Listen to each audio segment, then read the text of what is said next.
মানে ঘটনা আমাৰ বল্লামগুৰি গাঁৱত যোৱা 10 তাৰিখত এই অক্টোবৰ মাহৰ 10 তাৰিখত আমাৰ গাঁৱৰে এজন ছোৱালী কথা কথা ক'ব নোৱাৰে, বোবা ছোৱালী হয়, মানুহৰ ঘৰে ঘৰে কাম কৰে। তো কি হৈছিল 10 তাৰিখতে আমাৰ গাঁৱৰে মুখলিছুৰ ৰহমান তাজু বুলি ক'লে সকলোৱে চিনি পায়। সিহঁতৰ ঘৰতে ছোৱালীজনী কাম কৰে, সিহঁতে লৈ আশা কৰে। তো 10 তাৰিখৰ দিনা সিহঁতৰ ঘৰতে কাম কৰিছে।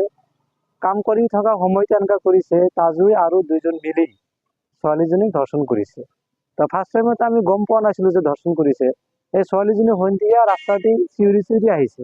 তো আমি এটা দোকানৰ ওচৰত বহি আছিলোঁ। তো দোকানত আহি আমাক চিঞৰ বাখৰ কৰি আছে। আমিতো প্ৰথম টাইমত বুজি নাপালোঁ, পিছত সি আকাৰ ইংগিতে বুজাই দিলে, যিহেতু মাতিব নোৱাৰে। তো তাৰ লগত বেয়া কাম হৈছে। পিছে আমি 8-10জন মান মানুহ তাৰ লগে লগে গ'লো, ক'ত হৈছে ঘটনা। এই ঘটনাস্থলীত লৈ গ'ল। ঘটনাস্থলীটো হৈছে সেই তাজুৰ ঘৰতে, মুখলিছুৰ ৰহমান ঘৰতে। তো ঘৰত যোৱাৰ পিছত সি দেখাই দিলে তাৰ কোনটো ৰুমত কেনেকে কি কৰিছে, কোনটো বিচনা, তাৰ লগত কেনেকে কি কৰিছে। সেইকাৰণে ভাষাৰে প্ৰকাশ কৰিব নোৱাৰে, একদম জঘন্য কাণ্ড হৈছে, ৰেপ কৰিছে।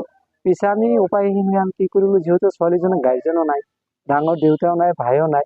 পিছত আমি গোসাইগাঁও থানাত এটা এজাহাৰ দিছিলোঁ। এজাহাৰৰ ভিত্তিত পুলিচে আমাক আশ্বাস দিছিল যে আমি এইটো কালপিত ধৰিম, যিহেতু এটা অন্যায় হৈছে ছোৱালীৰ প্ৰতি। তো যোৱাকালি মেইন যোনটো কালপিত মুখলিছুৰ ৰহমানক পুলিচে কৰেক্ট কৰিছে। এতিয়া আমাৰ এটাই দাবী, যিহেতু অন্যায় হৈছে, ৰেপৰ ওপৰত আৰু কোনো ঘটনা নহয়, ই এটা জঘন্য কাণ্ড। তো ল'ৰাটো শাস্তি পাব লাগে, কালপিতবিলাকে শাস্তি পাব লাগে, এইটোৱে আমাৰ ন্যায়ালয়ৰ প্ৰতি অনুৰোধ। আৰু বাকী দুইজন যে কালপিত আছে, এইটো আমাৰ মহকুমা পুলিচকে অনুৰোধ যাতে বাকী কালপিতকো কৰেক্ট কৰিব পাৰে। ঘটনাটো মানে যোৱা অক্টোবৰ মাহৰ 10 তাৰিখত এজন বোবা ছোৱালী কোনোবা বেয়া দুষ্ট ল'ৰাই ৰেপ কৰিছে। এইটোৰ কাৰণে আমি আজি আমাৰ নাৰী অধিকাৰ সুৰক্ষা সমিতিৰ পৰা আহিছোঁ ইয়ালৈ। আমি এতিয়া ক'ব খোজো আমি যেনিবা এজন নাৰী হিচাপে যিকোনো বোবাই হওক, ভালেই হওক, শাৰীৰিক অক্ষমেই হওক, আমি এইটো মানি ল'ব নোৱাৰোঁ। নাৰী হিচাপে আমাৰ নাৰী এতিয়াও আমাৰ অসমত বা গোটেই বিশ্বতে ক'ব পাৰোঁ এইটো সুৰক্ষিত নহয়। সেইকাৰণে আমি দাবী জনাওঁ, যিয়ে এই ছোৱালীক এনেকৈ কাম কৰিছে এইটো তদন্ত হ'ব লাগে ভালকে, আৰু শাস্তি পাব লাগে। ধৰিছে এইটোতো এই বল্লামগুৰি গাঁৱতে, এইটো বেচাৰী গৰীবৰ ছোৱালী হিচাপে মানুহৰ ঘৰে ঘৰে যাই কাম কৰে। এই কাম কৰি যোৱাতে ছোৱালীক নিজা ঘৰতে আহিবলৈ ল'ৰাই এনেকৈ কৰিছে, বলপূৰ্বকভাৱে কৰিছে।